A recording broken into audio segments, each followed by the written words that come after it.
너희는 거룩하라. 이는 나 여호와 너희 하나님이 거룩함이니라.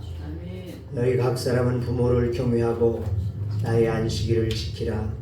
나는 너희의 하나님 여호와이니라. 아멘. 5월 가정의 달 두 번째 주일 어버이 주일로 지키게 하심을 감사드립니다. 아멘. 저희에게 새 생명을 주시고 사랑과 헌신으로 길러주신 부모님의 은혜에 감사를 드립니다. 아멘. 하나님의 크신 사랑을 부모님의 사랑을 통하여 느끼게 하시니 그 또한 감사합니다. 아멘. 한 주간도 주님의 말씀대로 살지 못하고 세상의 것에 현혹되어 흔들렸던 연약한 믿음을 고백하오니 용서하여 주옵소서. 아멘. 이 어버이 주일에 오셔서 말씀을 전해주시는 우리 목사님께 감사를 드리며 주시는 말씀을 깨달아 주님께서 명하신 대로 부모님을 공경하고 순종하는 믿음의 자녀들이 되어 부모님께 기쁨을 드리고 남은 삶을 평안하게 보내시도록 저에게 효를 행할 힘과 지혜를 더하여 주시옵소서. 아멘. 육신의 부모님뿐만 아니라 저희의 영원한 아버지 되시는 하나님께도 깊이 감사와 찬양을 올려드립니다. 아멘. 이 시간 우리의 마음과 뜻과 정성을 다하여 하나님 한 분만을 찬양하며 경배하오니 저희의 예배를 기쁘게 받아 주옵소서. 아멘. 예수님의 이름으로 기도하옵나이다. 아멘. 나는 전능하신 아버지 하나님 천지의 창조주를 믿습니다. 나는 그의 유일하신 아들 우리 주 예수 그리스도를 믿습니다. 그는 성령으로 잉태되어 동정녀 마리아에게서 나시고 본드 빌라도에게 분할받아 십자가에 못 박혀 죽으시고 장사된 지 사흘 만에 죽은 자 가운데서 다시 살아나셨으며 하늘로 오르시어 전능하신 아버지 하나님 우편에 앉아 계시다가 거기로부터 살아있는 자와 죽은 자를 심판하러 오십니다. 나는 성령을 믿으며 거룩한 공교회와 성도의 교제와 죄를 용서받는 것과 몸의 부활과 영생을 믿습니다. 아멘. 할렐루야. 아멘. 오늘도 평안교회에 찾아주신 성도님들을 주님의 이름으로 축복하며 환영합니다. 이 시간 우리 예배를 통해서 하나님의 음성을 우리가 하나님을 인격적으로 만나는 그러한 은혜로운 시간 되어지시길 간절히 소망합니다.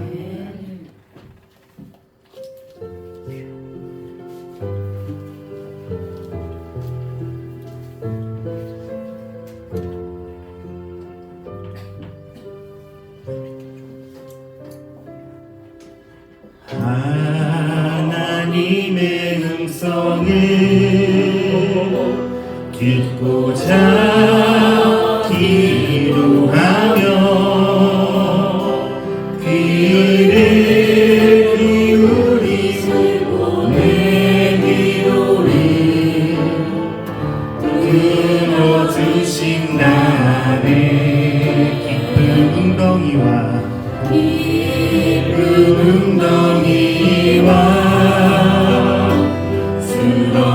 수렁에서 끌어주시고 나의 반석 위에 세우시사 나를 튼튼히 하셨네. 새 노래로 부르자 하나님께 올릴 찬송을 새 노래로 부르자 하나님 사랑을 이 절로 고백하며 나아갑시다. 주를 의지하고 교만하지 않으며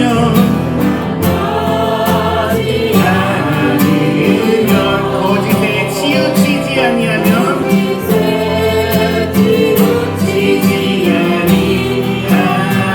복이 있으리라. 여호와 나의 주는 여호와 나의 주는 크신 권능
우리가 여호와의 산에 올라 하나님의 전에 기르자. 다시 한번 오라 우리가 여호와의 산에 올라 하나님의 전에 기르자. 주님의 불을 배우고 주님의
예수님께 하는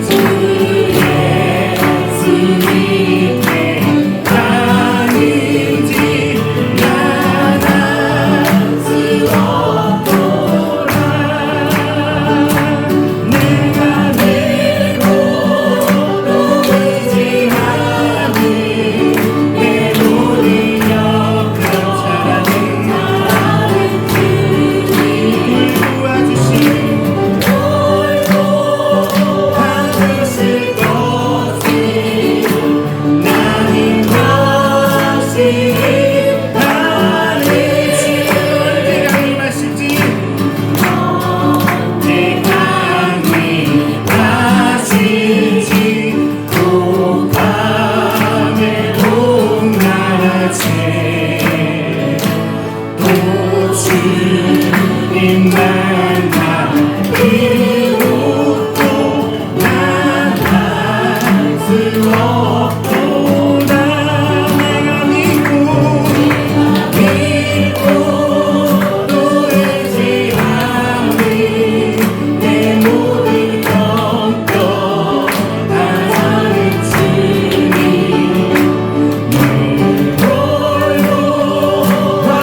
나의 사랑 너는 어여쁘고 장기하다 어느 보석보다 귀하다 내가 사랑스럽지 때 너를 온전히 사랑하고 너와 함께하려 내가 왔노라 나의 사랑 이 사랑은 결코 변치 않아 모든 계절 돌보시네 푸른 마르고 꽃은 시드나 주의 말씀은 신실해 실수가 없으신 주만 바라라 주님의 나라와 주님의 나라와 의식 나의 삶 속에 임하시며 주님 알기를 주만 보기를 소망해 거룩히 살아가 거룩히 살아가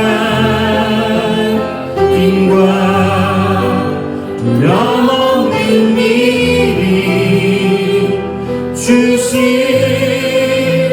나의 하나님 완전한 사랑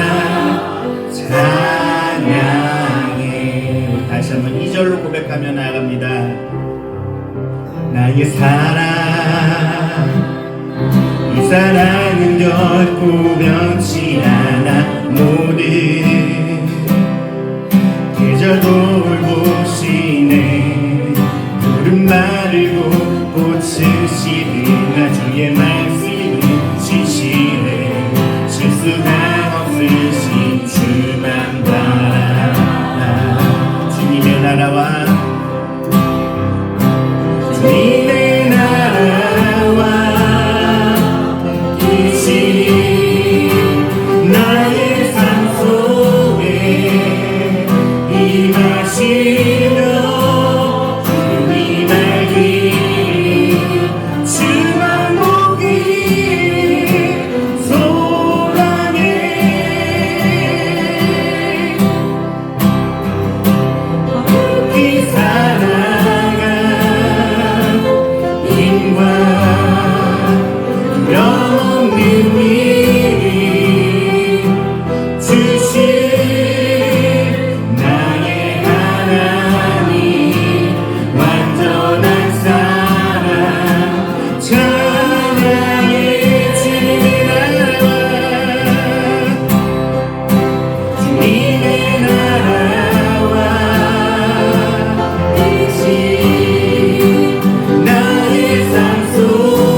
이정 권사님 기도 인도하시겠습니다.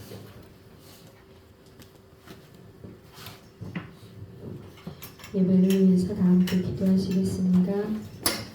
우리의 목자 되시는 하나님, 감히 측량할 수 없는 사랑으로 우리를 지키시고 인도하신 그 은혜에 감사드립니다. 아멘. 주님의 인도하심이 없다면 우리는 갈 곳도 갈 길도 알지 못하는 어리석은 자들임을 이 시간 고백합니다. 이런 우리들을 긍휼히 여겨주시고 사랑으로 인도해 주시옵소서. 어버이 주일을 맞아 하나님께서 우리로 하여금 가정을 이루게 하시어 부모된 마음과 자녀된 마음을 경험하게 하셨사오니 부모와 자녀가 서로 사랑하며 하나님께서 명하신 부모에게 순종하라는 계명을 깨닫고 지키는 우리가 되게 하옵소서. 아멘. 가정이 상실되고 가족 간의 사랑이 메말라가는 이 시대에 가정들마다 주님의 은혜로 사랑이 회복되게 하여 주시옵소서. 아멘. 하나님, 위태로운 이 나라를 위해 기도합니다. 남과 북이 나누어진 이 나라가 좌와 우로 나누어져 서로의 권력을 지키기에 여념이 없는 이 대한민국을 지켜주시옵소서.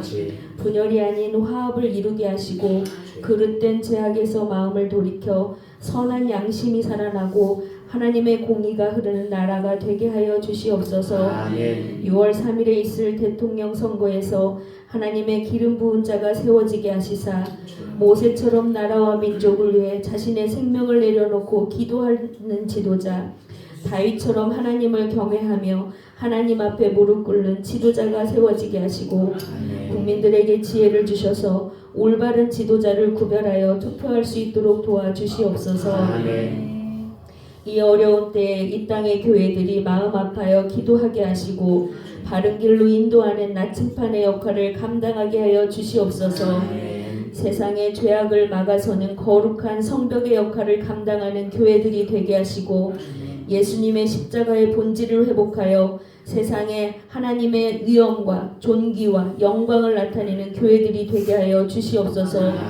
오늘도 거룩한 주일 하나님 앞에 예배드릴 때 매월 어김없이 수고로움을 감당하며 와주시는 이 목사님께 성령의 능력을 더하여 주시사 십자가의 사랑을 온전히 증거하는 시간 되게 하여 주시고 하나님께서 허락하신 말씀이 생명수가 되어 이 자리에 함께한 우리들의 영혼이 소생되는 기적의 시간이 되게 하여 주시옵소서.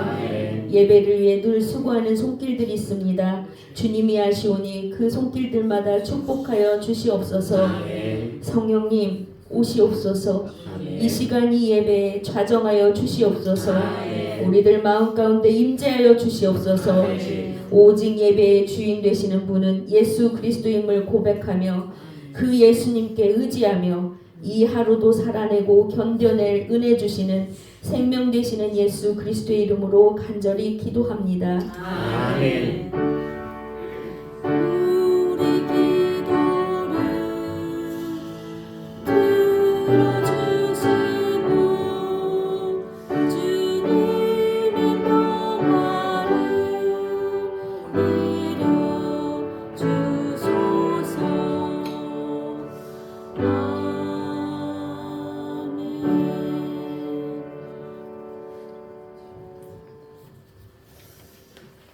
오늘 우리에게 주신 하나님의 말씀 신약성경 에베소서 5장이 됩니다.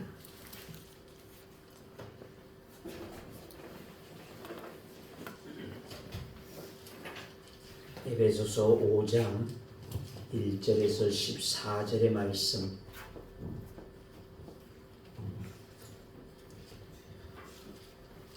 에베소서 5장 1절에서 14절 김권사님 봉독해 올리도록 하겠습니다. 그러므로 사랑을 받는 자녀같이 너희는 하나님을 본받는 자가 되고 그리스도께서 너희를 사랑하신 것 같이 너희도 사랑 가운데서 행하라. 그는 우리를 위하여 자신을 버리사 향기로운 제물과 희생제물로 하나님께 드리셨느니라. 음행과 온갖 더러운 것과 탐욕은 너희 중에서 그 이름조차도 부르지 말라. 이는 성도에게 마땅한 바니라. 누추함과 어리석은 말이나 희롱의 말이 마땅치 아니하니 오히려 감사하는 말을 하라. 너희도 정녕 이것을 알거니와 음행하는 자나 더러운 자나 탐하는 자 곧 우상 숭배자는 다 그리스도와 하나님 나라에서 기업을 얻지 못하리니 누구든지 헛된 말로 너희를 속이지 못하게 하라. 이로 말미암아 하나님의 진노가 불순종의 아들들에게 임하나니 그러므로 그들과 함께하는 자가 되지 말라. 너희가 전에는 어둠이더니 이제는 주 안에서 빛이라. 빛의 자녀들처럼 행하라. 빛의 열매는 모든 착함과 의로움과 진실함에 있느니라.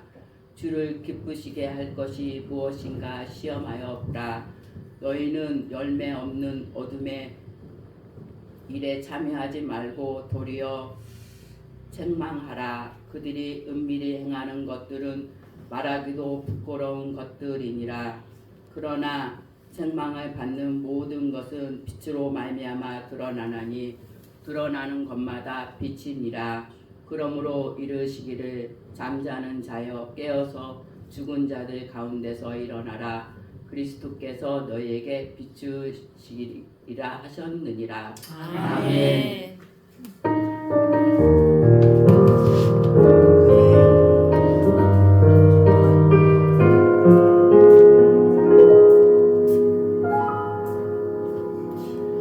어느 날 내 삶 속에 가시가 돋아났네. 불쑥내 삶에 찾아온 가시를 나를 찌르고 또 넘어지게 해 완전하고 싶은 나를 절망으로 이끄는 가시를 버릴 수도 없고 또 안을 수도 없어서 나는 수많은 밤을 이 고통을 알기 전으로 되돌려 주시기를 눈물로 지새웠지. 가시를 빼주시기를 나를 살려주시기를 가시가 날 이끌고 간 고독한 자리에서 주님과 나만 아는 그 자리에서 비로소 보게 되는 건 내 가시를 통해 나를 붙들고 계신 주님.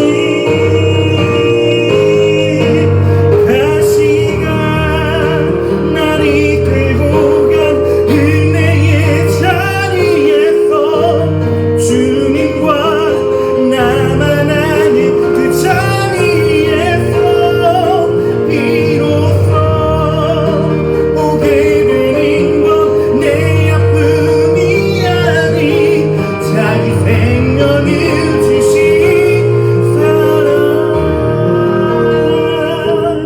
비로소 보게 되는 건 내 아픔이 아닌 자기 생명을 주신 사랑.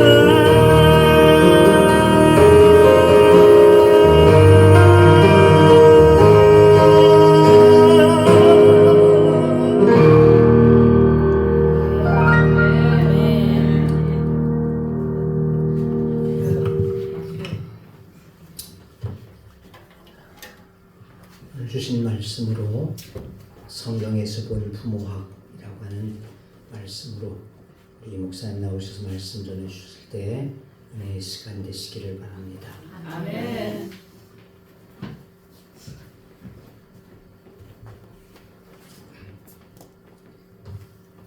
해마다 제가 늘 둘째 주에 오다 보니까 해마다 이 어버이 주일은 제 담당이 됐네. 또 반대로 제가 있는 교회는 어버이 주일마다 내가 없는 게 됐어요. 그래서 아마 거기에 오늘 이제 새신자 초청 뭐 이런 걸 하는데 거기 오는 사람 해마다 거기에만 개근하는 사람이 있잖아요. 그 사람들은 목사님이라고 있는데 그분은 어디 갔는고 이렇게 아마 예. 자 오늘 이 에베소서 5장을 본문으로 했습니다. 제가 결혼하고 나서 이제 혼인 신고를 하잖아요. 혼인 신고하고 이제 처음 때 보니까 깜짝 놀란 게 너무 신기하고 좀 이상한 게 아니 결혼한 사람이 처 이래 돼 있어요. 아니 저는 이제 부라 돼 있고 처 돼 있더라고. 지금까지 처라는 말을 처음 들어봤잖아요. 그래서 그때 상당히 좀 쑥스럽기도 하고 쇼크도 되고 늘 총각으로 있다가 처하고 같이 있으니까 이제 나중에 애들이 다 크고 나서 결혼을 시키면 또 사돈이라고 생겨요. 사돈 그러니까 그것도 또 듣기가 좀 그렇더니만은 제일 듣기가 쑥스러웠던 건 할아버지 소리였어요. 처음에 할아버지 듣기가 아직 내가 젊은데 내가 무슨 할아버지냐고 아마 느끼시는 분들도 있을 겁니다. 저는 그래서 할아버지라는 게 처음에 듣기가 상당히 어색하기도 하고 그렇더니만 한 10여 년 듣고 나니까 이제는 저절로 할아버지가 돼버렸어요. 며칠 전에 어린이날입니다. 어린이날이라서 우리 안성시에서 그 어린이들 잔치가 있었어요. 손녀들이 와서 거기에 갔는데 어린이날에 어린이 잔치에 가면 어린이가 많을까요? 어른이 많을까요? 어른이 많아요. 그래서 제가 이래 새롭게 느꼈습니다.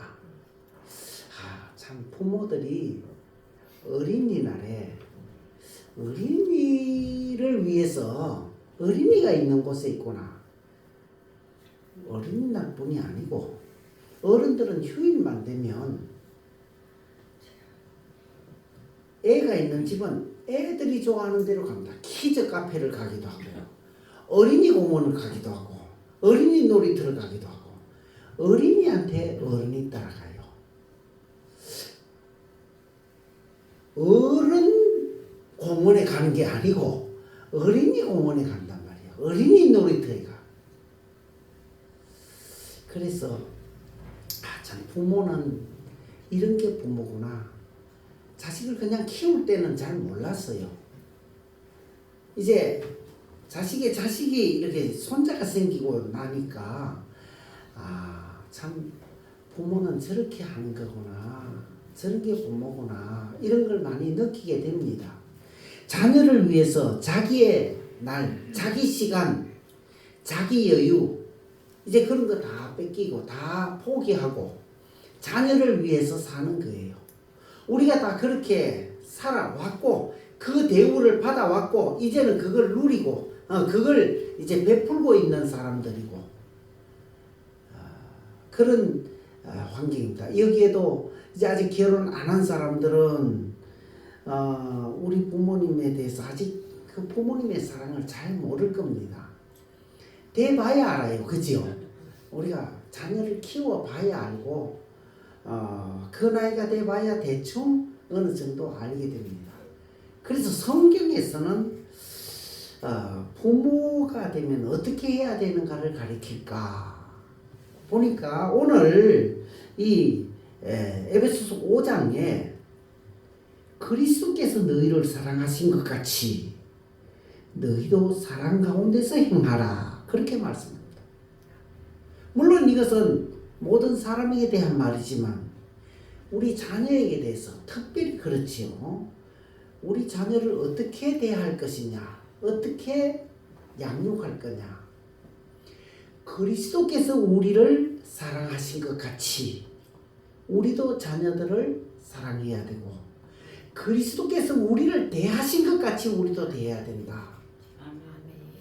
근데 실제로 우리가 그렇게 하고 있어요. 가만히 보면 그리스도께서 우리를 어떻게 사랑하셨느냐 하면, 우리가 하나님을 사랑하는 것은 우리가 먼저 하나님을 사랑한 게 아니라 사실은 하나님이 먼저 우리를 사랑하셨습니다. 성경에도 그래 놨잖아요. 요한일서 4장에 가면 하나님이 먼저 우리를 사랑하셨다. 사랑은 여기 있으니 우리가 하나님을 사랑한 것이 아니요 하나님이 우리를 사랑하신 것이라. 우리가 자녀를 낳으면 그래요. 자녀가 우리를 사랑하는 게 아니고 부모가 먼저 자녀를 사랑합니다.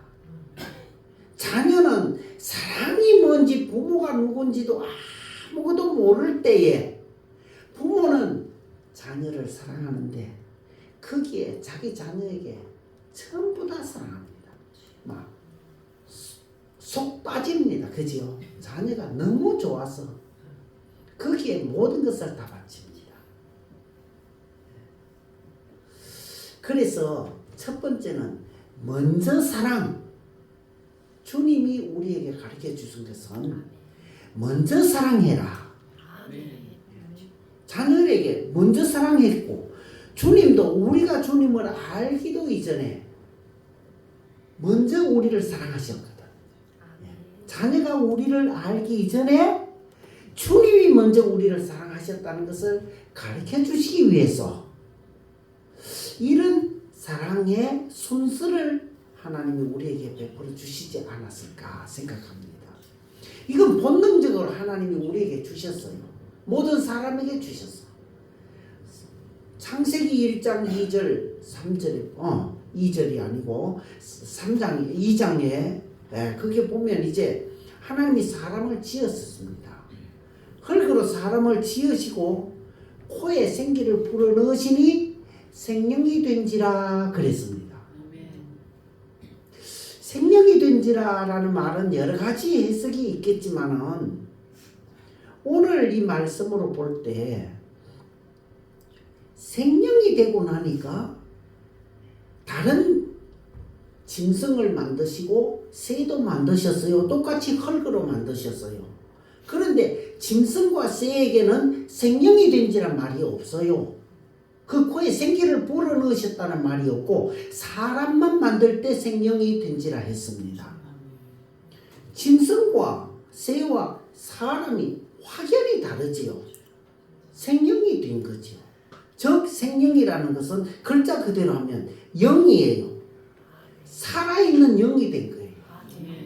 짐승은 그런 게 없습니다. 그냥 본능 정도만 있지 약간의 기억력만 있지 사람같이 이렇게 사고를 하고 미래를 생각하고 뭔가 새로운 것을 창조하고 이런 것은 짐승이나 새들에게는 없어요. 똑같아요. 짐승들은 아마 1000년 전에 까치가 나무 위에 집 짓던 거 오늘날도 똑같이 짓지. 요즘은 좀 변했을까요? 좀 발전했을까요? 그게 무슨 AI가 있을까요? 컴퓨터가 있을까요? 아무것도 없어. 똑같아요. 1000년 전, 10,000년 전이나 지금이나 똑같아요. 그러나 사람은 달라요. 하나님이 사람을 똑같이 짐승과 같이 흙으로 만들었지만은 그러나 사람에게 생명으로 만들었기 때문에 그때부터 하나님의 영이 그 속에 있어 사람은 점점 하나님과 같은 그러한 존재로 이렇게 생활하고 있습니다. 물론 하나님과는 차이가 많지요. 그래서 신학적으로는 공유적인 속성, 비공유적인 속성 이런 말을 합니다. 하나님에게도 있고 사람에게도 있는 게 있는가 하면 하나님에게만 있고 사람에게는 없는 게 있고 또 하나님에게 있고 사람에게도 있지만은 그 차이는 말할 수 없이 크고요. 사랑이 있어도 하나님이 우리를 사랑하시는 것과 우리가 사람을 사랑하고 하나님을 사랑하는 사랑의 속성, 이걸 이제 공유적인 속성이라는데 우리 사람에게도 있단 말이에요. 있지만은 하나님이 우리를 사랑하시는 것과 사람이 사람을 사랑하거나 또 사람이 하나님을 사랑하는 그 사랑은 차이가 굉장히 큽니다. 우리는 그 큰 하나님의 사랑, 사람의 사랑, 사람이 사람을 사랑하고 사람이 자녀를 사랑하는 것에서 느끼는 그 사랑보다 한없이 큰 하나님의 사랑을 우리가 받고 있다는 것을 기억하시기 바랍니다. 그걸 배우라고 자식을 이렇게 사랑하게 만드셨다는 거예요.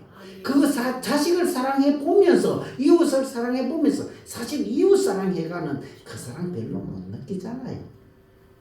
이웃 사랑해가 하나님의 사랑 그렇게 별로 못 느끼지만 자식 사랑하면 진짜 느껴요.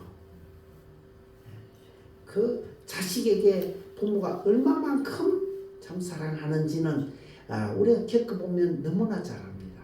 그러나 그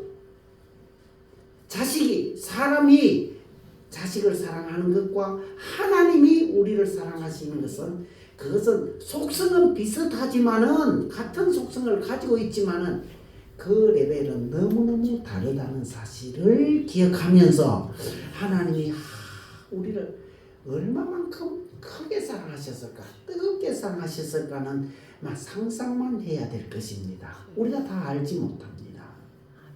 그러기 위해서 우리를 위해서 예수님을 십자가에 못 박는 것까지 사랑하셨어. 우리 사람은 상상 못해요. 우리 사람은 자식을 살리기 위해서 그렇게까지 뭔가를 생명을 바치는 것까지 이렇게 사랑을 못합니다.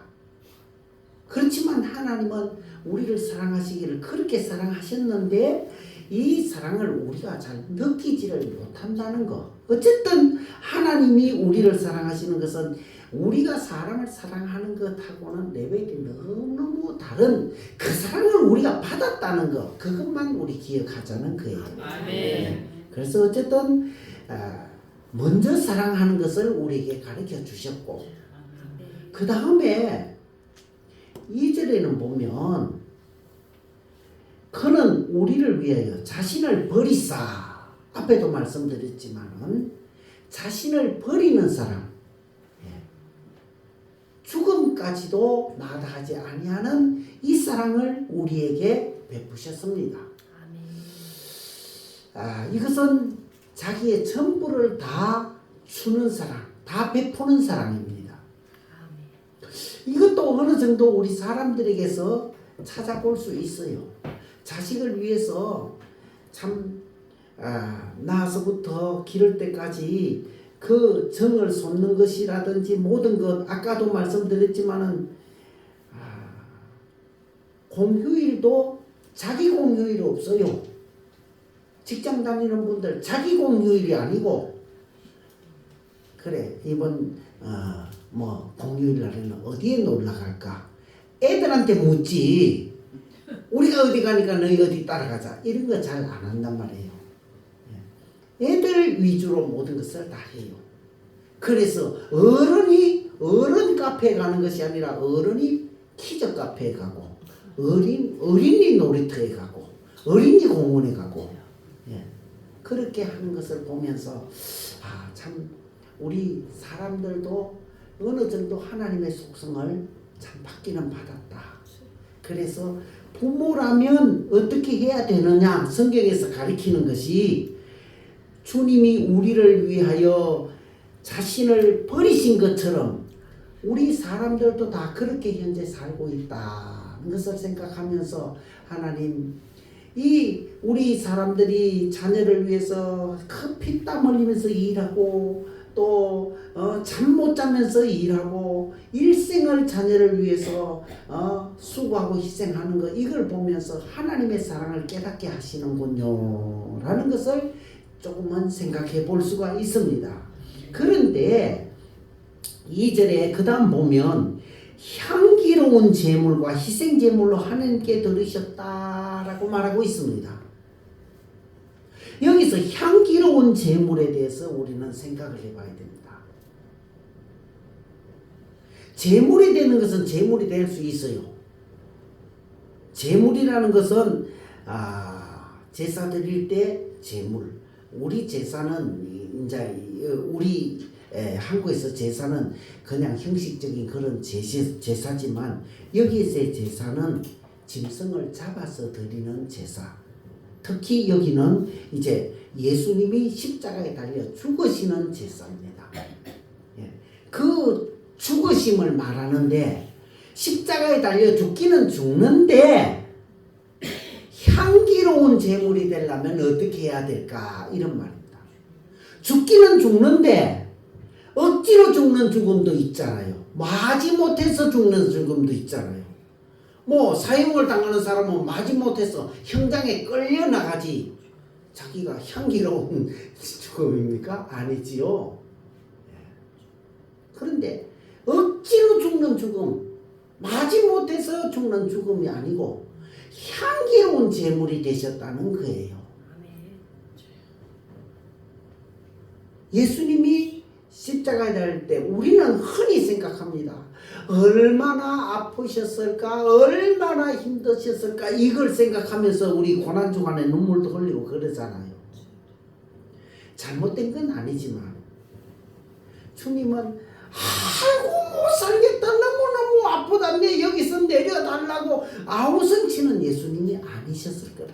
자, 여러분들이 자녀를 위해서 막 학비를 벌기 위해서, 학원을 또 보내기 위해서 돈을 한 푼이라도 더 벌어야 되고, 여기서 내 직장에서 끝나면 아르바이트라도 하나 더 해서 뭐 이렇게 해야 되잖아요. 그럴 때 즐거움으로 합니까? 마지못해서 이놈 때문에 내가 이 고생을 한다, 이놈만 없었으면 내가 이 고생을 안 할 건데 이러면서 합니까? 그래도 내가 이래 하면 우리 애가 웃겠지. 방긋 웃는 그 웃음 하나 생각하면서 힘든 것도 힘들다고 생각하지 않고 일하는 게 우리잖아요. 예수님은 이놈들 때문에 내가 죽는다, 내가 왜 이 고생을 하나, 이게 생각했을까요? 안 했을 거라 생각합니다. 주님은 기쁨으로 향기로운 제물이 되지 억지로의 제물, 마지못해서 제물, 이것이 아니라는 거예요. 그래서 여기 향기로운 제물이라고 붙여놓지 않았을까 생각을 합니다. 우리가 그 사랑을 받았다 이 말이고요. 그 사랑으로 베풀어라. 부모가 되려면 부모가 해야 될 일은 먼저 사랑해야 되는 거 당연하고, 그 다음은 향기로운 제물로 네 몸까지 다 바칠 수 있겠느냐. 사실 우리는 사실 그래 합니다. 그죠? 이까지 배웠어요. 이까지 부모는 이렇게 해라 하는 걸 배웠단 말이에요. 자, 그걸 우리가 배웠고 그걸 통해서 주님의 사랑을 다시 한번 생각했습니다. 그 중에서 오늘 우리가 기억할 것은 향기로운 제물이 되셨다는 것을 기억하시고, 나를 위해서 주님이 향기로운 제물이 되어주셨구나. 나를 구원하기 위해서 주님이 그 제물 되심을 자원해서 했구나. 그것을 알 수 있는 것은 성경에 최소한 3곳 이상에 주님이 십자가에 달려 죽으실 것을 미리 말씀을 했어요. 그걸 알고 도망 다닌 게 아니고 피해 다닌 게 아니고, 이건 당연히 내가 할 것이라고 생각했어요. 베드로가 그랬잖아요. 예수님이 십자가에 달려 죽으실 것을 말씀하시니까 주여 그리 마옵소서, 이 일이 주님에게 미치지 못하도록 우리가 힘을 쓰겠습니다. 이런 결기를 보였습니다. 예수님 뭐라 했습니까? 와이고 내 새끼 어지간하네 이랬습니까? 사탄아 내 뒤로 물러가라. 네가 하나님의 일을 알지 못하는도다. 베드로, 자기가 사랑하는 베드로에게 사탄아 이러면서 책망을 하신 그 주님은 자기 속에는 어떤 소원이 있었다는 뜻입니까? 나는 이걸 꼭 하고 싶다. 이게 내 소원이다. 내 일생 소원이다. 일생 소원일 뿐만 아니라 이를 위해서 나를 하나님이 보내셨다. 이 성경이잖아요. 이를 위해서 나를 보내셨다. 죽는 것을 이렇게 생각했다고. 그래서 저도 한번 생각해 봤어요. 우리가 흔히 죽음이라는 걸 생각하잖아. 어떻게 죽을까?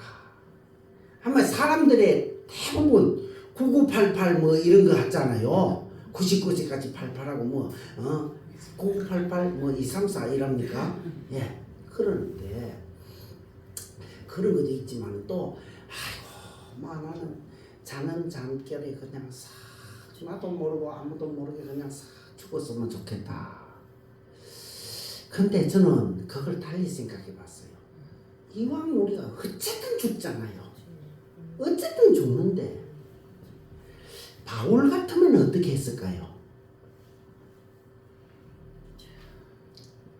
그리스도를 본받아 주님의 그 부활에 이르려 하노라 그랬거든요. 주님의 부활에 이르려고 하면 주님의 부활의 그 영광에 이르기를 바란다는 뜻이에요. 자기가 죽는 건 우리가 이왕 죽는데 그냥 아무런 죽음이라는 그 자체를 통해서 하나님께 어느 정도 참 영광스러운 사람이 되겠느냐 하는 건데 그냥 싹 죽었다. 그러면 죽음이라는 자체 그 사람의 일생 이런 건 놔두고 죽음이라는 것만 보면 참 영광스러운 죽음이다 이건 없잖아요. 잘 돌아가셨다 편안하게 돌아가셨다는데요. 편안하게 돌아가셨다는 데는데 영광스러운 죽음은 아니에요. 자, 나라를 위해서 자기 목숨을 바친 사람은 그 이름이 남아있잖아요. 영광스럽잖아요. 누구누구는 우리 나라를 위해서 이수진 장군도 우리 나라를 위해서 자기 몸을 바쳤거든. 죽음이라는 것이 한 번 오는데 그걸 나라를 위해서 나라를 구하다가 나라를 지키다가 죽었다. 그러면 나라에서 그 사람을 받듭니다. 그것처럼 하나님 앞에도 영광스러운 죽음이 있고 그냥 보통의 죽음이 있고 아마 그보다 못한 것이 있을 겁니다. 그래서 영광스러운 죽음이 되려면 아마 내 이 몸 주님 마지막 때에 갔을 때 주의 영광을 위해서 죽는다면 어떻게 죽을 수 있겠습니까? 아마 기도하는 마음으로 우리가 준비를 하면 더 좋지 않을까 생각을 해요. 그냥 편안하게 죽으면 좋겠다. 이게 우리의 기도가 아니고 요즘은 영광을 위해서 죽는 죽음이 거의 없어요. 몰라 뭐 주의 일을 하다가 참 전도를 나갔고 뭐 다른 사람을 위해서 막 힘을 쓰다가 이렇게 돌아가시는 분들이 있다면 모르지만은 큰 박해가 있다든지 또 어려움이 있어서 믿음을 지키려고 애를 쓰고 뭐 또 어떤 경우에는 감옥에도 가고 매도 맞고 막 이렇게 해서 순교를 당하는 이런 일은 거의 없단 말이에요. 그래서 그런 건 없지만은 그래도 어쨌든 하나님이요 내가 주님을 위해서 영광스러운 죽음 마지막 그렇게 한번 바쳐보면 어떨까요? 라는 생각을 가져보면 어떨까 생각을 해봅니다. 어쨌든 주님은 향기로운 제물이 되셨다는 거예요. 우리도 이왕이면 한번 해보자는 거예요. 기도라도 해보자는 거예요. 소원이라도 해보자는 거예요. 자, 어쨌든 부모가 믿는 부모라면 첫째는 먼저 사랑하고 둘째는 이런 향기로운 제물이어야 잘하는 것이고요. 셋째는 뭘까요? 그 뒤에 쭉 있는 말씀인데 8절에 보면 너희가 전에는 어둠이더니 이제는 주 안에서 빛이라 빛의 자녀들처럼 행하라 이렇게 말씀을 하고 있습니다. 이게 뭐냐 하면 이제 주님은 십자가에서 죽으셨어요. 더 이상 주님이 우리에게 어떻게 하실 수가 없어요. 그러면 어떻게 해야 될까요? 그때부터 주님은 성령을 우리에게 보내주셔서 우리로 하여금 이제 구원을 이루어 가게 하십니다. 성령을 우리에게 주셨는데 그것을 여기 사실은 주 안에서 빛이라, 성령이 우리에게 임하시면 빛이 돼요.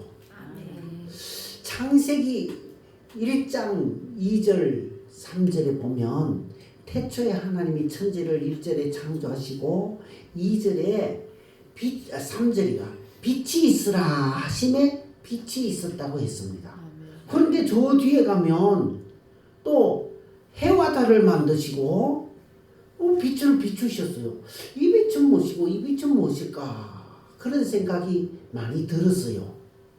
그래서 이 말씀을 보면서 가만히 생각해 보니까 이게 바로 빛이구나. 고린도후서 4장 6절 한번 볼까요? 앞으로 조금 넘기면 고린도후서 4장이 있습니다. 4장 6절 다 같이 한번 읽어봅시다. 앞으로 조금만 넘기면 288페이지에 고린도후서 4장 6절 시작. 어두운 데에 빛이 비치라 말씀하셨던 그 하나님께서 예수 그리스도의 얼굴에 있는 하나님의 영광을 아는 빛을 우리 마음에 비추셨느니라 그랬습니다. 어두운 데 빛이 비치라 말씀하셨던 그 하나님, 즉 앞에 말씀드린 창세기 1장에 있는 빛이 비치라, 빛이 있으라 하신 말씀입니다. 그런데 그 하나님께서 예수 그리스도의 얼굴에 있는 하나님의 영광을 아는 빛을 우리 마음에 비추셨다. 그래서 창세기 1장에 있는 첫 번째 빛은 하나님을 아는 빛. 하나님을 아는 빛을 온 만물, 아직 그때는 사람도 없고 그냥 흑암 가운데 있을 때 하나님께서 모든 그때 나름대로의 어떤 존재하는 존재물들에게 빛을 비추었어요. 빛을 비추시니까 빛이 그 속에 들어가니까, 자 여기 예수 그리스도의 얼굴에 있는 하나님의 영광을 아는 빛, 이런 빛이 우리에게 비추어지니까 예수님을 알고 예수님이 어떻게 우리를 위해서 희생하셨는지를 알고 우리는 그로 인해서 어떤 사람이 되었는가를 알고 또 우리가 해야 할 일을 알고 더 나아가서 우리는 앞으로 어떻게 마지막을 맞이할 것이며 죽음 이후에는 어떤 세계가 있을 것인가도 알게 되고 거기에 영광의 나라에 우리는 영광스러운 사람으로 부활해야 되겠다는 마음까지도 생기게 됩니다. 빛이 비치니까 그게 마음이 드는 거예요. 빛이 안 비친 사람들에게는 그 마음이 안 드는 거예요. 하나님을 아는 것도 없고 예수님을 아는 것도 없고 어떤 은혜를 입은 것도 모르고 여기에 오늘 앞에 첫 번째 먼저 사랑한 거, 예수님이 우리를 위해서 어떻게 사랑하셨는지를 몰라요. 사실 참 우리가 자녀를 키웠는데 자녀가 부모의 사랑에 대해서 전혀 모르고 지금 불신자들이 하나님을 모르는 것처럼 자녀가 부모에 대해서 깜깜하게 모르고 네가 뭐 내 어머니냐, 네가 뭐 내 낳았느냐, 네가 언제 날 길렀느냐, 네가 내한테 뭘 했느냐, 이렇게 대든다면 어떻게 될까요? 자, 불신자는 하나님에 대해서 그런단 말이에요. 예수님에 대해서 그런단 말이에요. 하나님이 어디 계셔? 예수님이 언제 나를 위해서 뭘 했어? 죽기는 뭘 죽어? 죽으면 끝이지.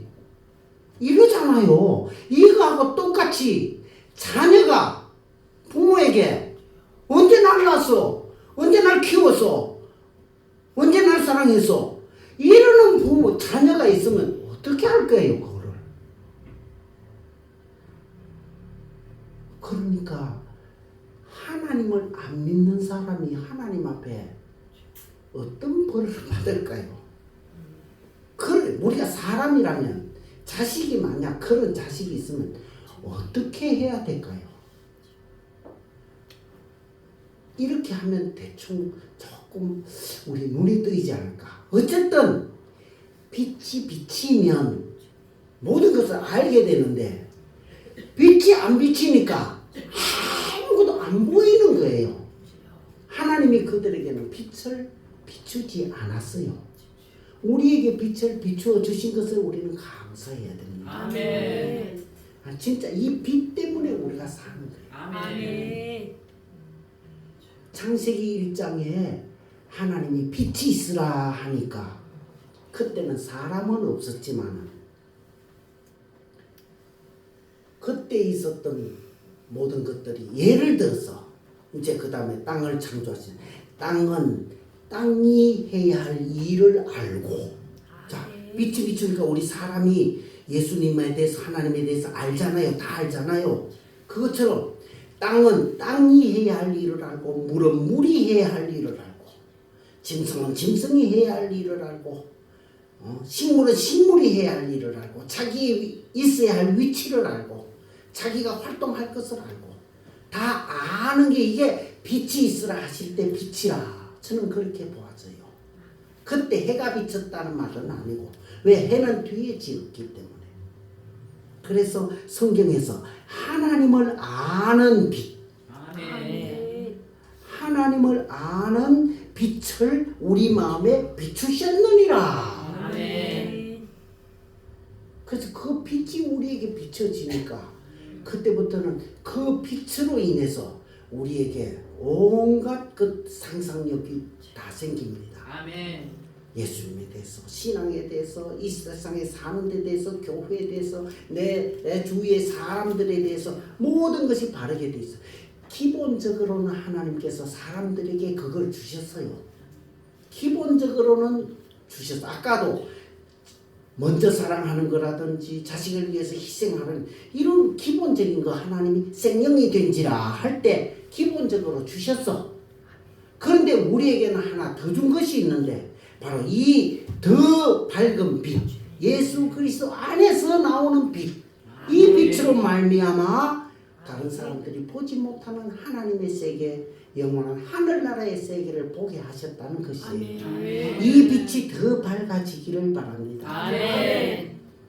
그래서 주님이 우리에게 이 빛을 비추어 주신 것처럼 이제는 우리가 자식들에게 이제 부모학이니까 우리가 자녀들에게 이 빛을 비추어 주어서 예수 그리스도를 보면 예수 그리스도를 생각하면 하나님을 알게 되고 하늘나라를 알게 되고 모든 것을 알게 되는 것처럼 우리 어머니만 보면 우리 어머니 기도하는 모습만 보면 우리 어머니 교회 다니는 모습만 보면 우리 어머니 성경 보는 모습만 보면 내 마음이 어떻게 해진다 내가 뭘 해야 될까를 알겠다 그것이 빛이 비추어지게 하자는 것이에요. 부모학에서 마지막으로 하는 것입니다.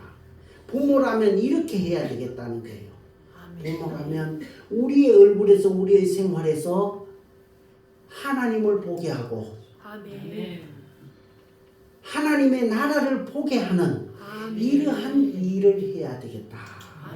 주님이 우리에게 이 빛을 비추어 주셔서 모든 것을 보게 했던 것처럼 우리 부모된 사람들은 꼭 부모뿐 아니라 우리 이 땅에 있는 하나님의 사람들은 해야 될 것이 우리로 통해서 하나님을 보게 하고 교회를 보게 하고 세상을 보게 하고 죄를 보게 하고 영원한 하늘나라를 보게 하는 이 눈을 뜨게 해주 이 빛을 비추어야 되겠다. 그것을 비추도록 하라. 이것이 하나님이 우리에게 보여주신 성경을 통해서 본 부모학이다. 부모는 이렇게 해야 된다는 것이에요. 아멘. 이제 우리가 이것을 보여주는 사람, 주님은 우리에게 보여주셨어. 아멘.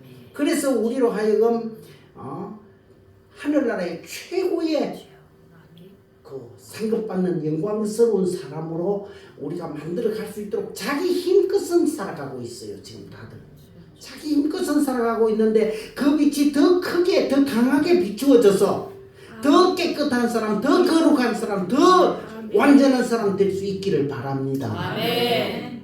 그것처럼 우리의 자녀들도 우리를 통해서 빛을 보고 우리를 통해서 자기 인생을 다시 고쳐잡고 우리를 봄으로써 우리를 생각함으로써 하늘나라를 소망하는 자녀로 그렇게 변화시킬 수 있는 여러분 될 수 있기를 간절히 바랍니다. 아멘. 하나님이 우리에게 이것을 보여주셨고 우리 또한 이걸 세상에 보여주시라고 주신 것으로 믿고 이제 이 부모된 마음으로 이 은혜를 세상에 입힐 수 있는 모두가 될 수 있기를 축원합니다. 아멘. 기도합시다. 아버지 하나님, 우리는 부족하지만 주님이 일찍이 우리가 주님을 알기도 이전에 우리가 주님을 전혀 사랑하기도 이전에 주님은 우리를 이렇게 사랑하셨고 향기로운 제물까지 되어 주셨습니다. 또한 우리에게 빛을 주시사 우리에게 빛을 비추어 주셔서 하나님을 알게 하시고 또한 우리가 어떻게 살아야 하는가도 다 알게 하여 주시고 하늘나라도 알게 해주심을 감사드립니다. 우리가 자녀들에게 먼저 사랑도 했고 향기로운 제물도 되었습니다. 그렇지만 아버지 우리에게 빛이 나게 하여 주시옵소서. 우리의 빛이 자녀들에게 비춰지게 하여 주시옵소서. 그래서 자녀들을 살리게 하여 주시고 어두운 자에게는 빛이 비춰지게 하여 주셔서 하늘나라를 소망하는 온 식구들 될 수 있도록 은혜를 하여 주옵소서. 예수님의 이름으로 기도하옵나이다. 아멘.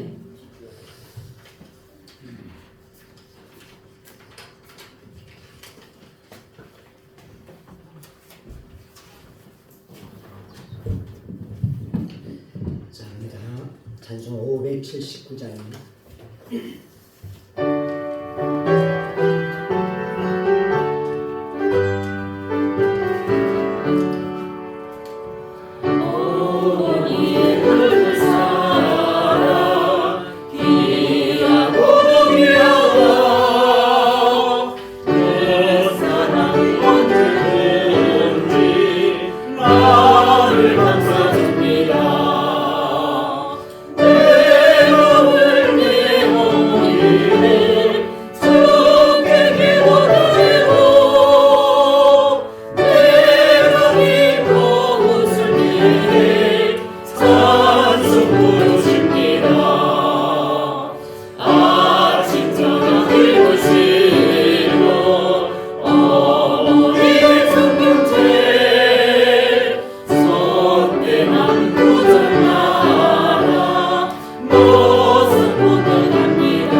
같이 일어서셔서 시간이 많이 갔네. 다 같이 일어서시고 우리 목사님 나오시 축도하시고 마치도록 하겠습니다.